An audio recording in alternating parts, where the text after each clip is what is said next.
Assalamualaikum warahmatullahi wabarakatuh.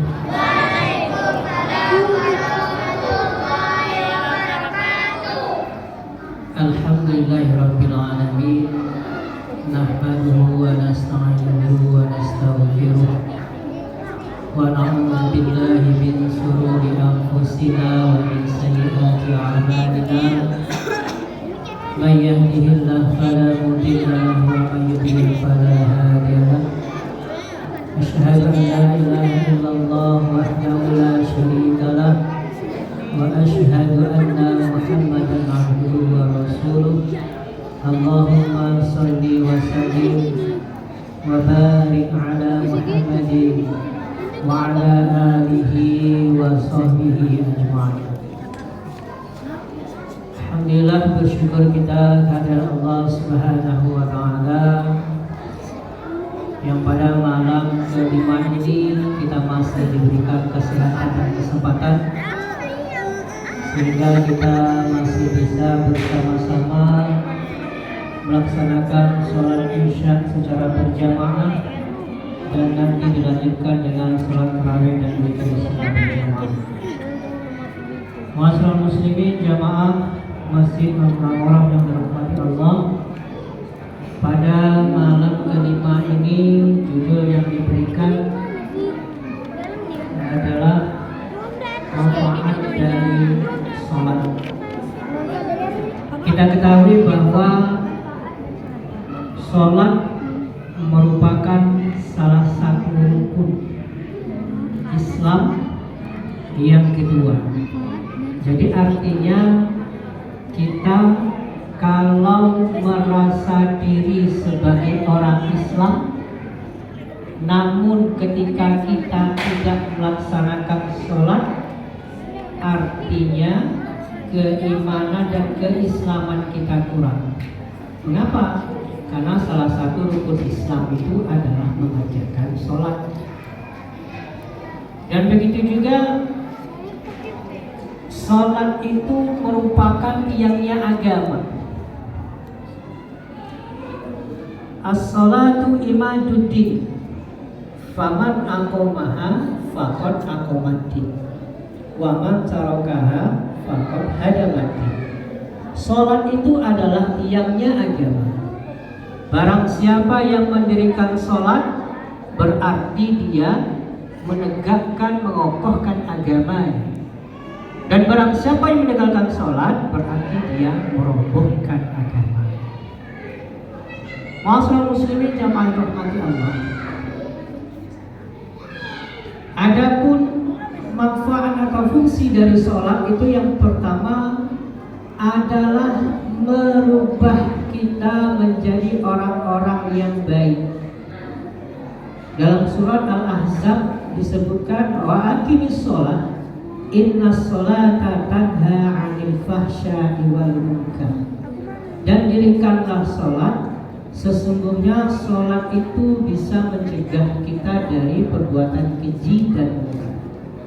Artinya ketika kita tidak melakukan perbuatan keji dan munkar, kita akan digolongkan menjadi golongan orang-orang yang baik. Makanya salah satu fungsi dari sholat itu adalah membentuk diri kita menjadi orang-orang yang baik. Fahsya di sini yang berhubungan dengan hawa nafsu. Sedangkan yang mungkar itu selain dari yang berhubungan dengan hawa nafsu. Contoh yang fahsya bisa jadi karena seksual, homoseksual, biseksual, pemerkosaan dan sebagainya. Kemudian yang mungkar itu bisa jadi berbohong dia, menipu dia dan sebagainya. Jadi jangan heran ketika ada yang mengaku dirinya sebagai orang Islam, tetapi kadang berbohong juga, kadang menipu orang, menipu juga. Kadang-kadang yang lebih berat itu ketika kita menjadi pedagang, kita kurangi timbangan. Yang salah itu sebetulnya bukan sholatnya, tetapi yang bermasalah itu adalah orang yang sholatnya. Jadi mengapa dia sholat namun dia juga melakukan kejahatan-kejahatan? Mengapa dia mengerjakan sholat tapi dia juga melakukan perbuatan-perbuatan yang mungkar? Yang salah bukan sholatnya, tetapi yang bermasalah adalah orang yang mengerjakan sholatnya itu sendiri. Artinya manfaat sholat itu tidak terasa bagi dirinya. Barangkali mungkin dia melaksanakan sholat itu hanya sebatas sebagai kewajiban sebagai orang Islam saja, bukan menjadikan sholat itu sebagai kebutuhan. Kalau hanya kita menjalankan sholat sebagai melepaskan kewajiban saja, tentu kadang-kadang kita sholat tidak dengan sebenar-benarnya sholat. Yang penting apa? Yang penting lepas kewajiban kita. Subuh kita sholat subuh, zuhur kita sholat zuhur, asar kita sholat asar, maghrib sholat maghrib, isya sholat isya, dan seterusnya. Tetapi kalau seandainya sholat itu menjadi sebuah kebutuhan bagi diri kita, pasti akan terasa pada diri kita. Apa yang kita rasakan ketika kita meninggalkan sholat? Pasti akan ada rasa gelisah di dalam hati kita. Jangankan kita meninggalkan sholat, terlambat saja kita sholat di ujung-ujung waktu sudah gelisah hati kita. Tapi kalau seandainya ada orang Islam yang ketika dia tidak mengerjakan sholat, subuh kesiangan, zuhur di perjalanan, asar kecapean, maghrib ketiduran, isya hilang begitu saja, artinya sholat belum memberikan bekas pada dirinya. Sholat yang dilakukan belum terasa manfaat pada dirinya. Ini yang pertama kata Allah, innas sholata tanha 'anil fahsya'i wal munkar. Sesungguhnya sholat itu bisa mencegah kita dari melakukan perbuatan-perbuatan keji dan perbuatan-perbuatan munkar. Kemudian yang kedua apa? Yang kedua akan menjadikan diri kita menjadi orang yang tenang. Jiwa kita akan menjadi orang yang tenang. Karena salah satu sholat itu adalah zikir. Aqimis sholat dari zikri. Dirikanlah sholat untuk mengingat kepadaku, berzikir kepadaku. Ala bizikrillahi tatma'innul qulub. Sesungguhnya dengan berzikir kepada Allah, hati akan menjadi tenang. Jadi orang-orang yang sholat itu orang-orang yang mendirikan sholat, bukan orang-orang yang mengerjakan sholat, tapi mendirikan sholat, maka akan tampak pada dirinya sebuah ketenangan.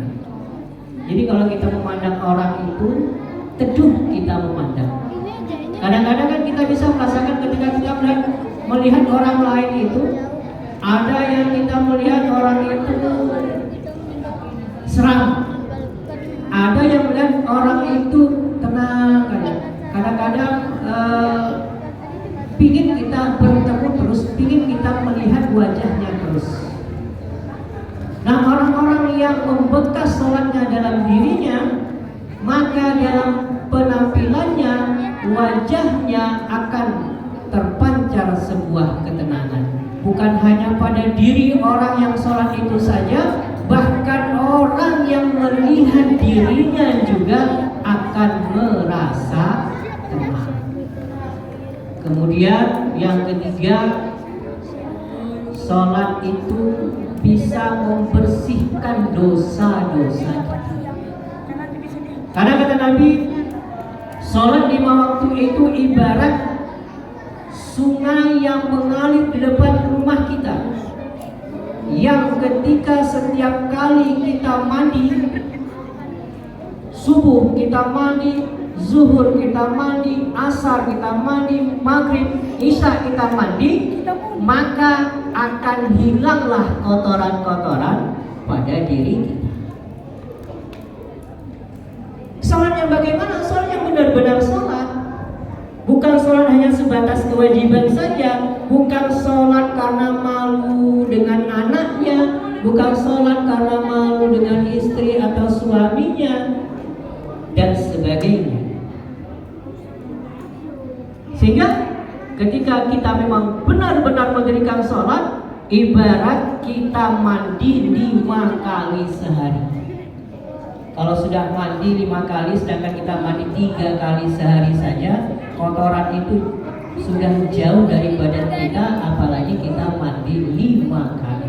Begitulah sholat itu, ketika kita mengerjakan sholat dengan sebenar-benarnya sholat, maka dosa-dosa kita akan dicuci oleh Allah Subhanahu wa Ta'ala. Saudara muslimin yang dirahmati Allah, demikianlah beberapa fungsi dari sholat itu. Yang pertama, sholat itu bisa mencegah kita dari melakukan perbuatan keji dan munkar. Yang kedua, sholat itu bisa memberikan ketenangan pada diri kita, bahkan kepada orang yang melihat diri kita. Dan yang ketiga, sholat itu bisa menghilangkan dosa-dosa kita. Mudah-mudahan Allah Subhanahu wa Ta'ala senantiasa memberkahi perjalanan kehidupan kita, sehingga nanti kita akan menjadi orang-orang yang beruntung, baik beruntung di dunia maupun beruntung di akhirat. Terima kasih atas segala perhatian, mohon maaf atas segala kekurangan. Wallahul muwaffiq ila aqwamit thoriq. Wassalamualaikum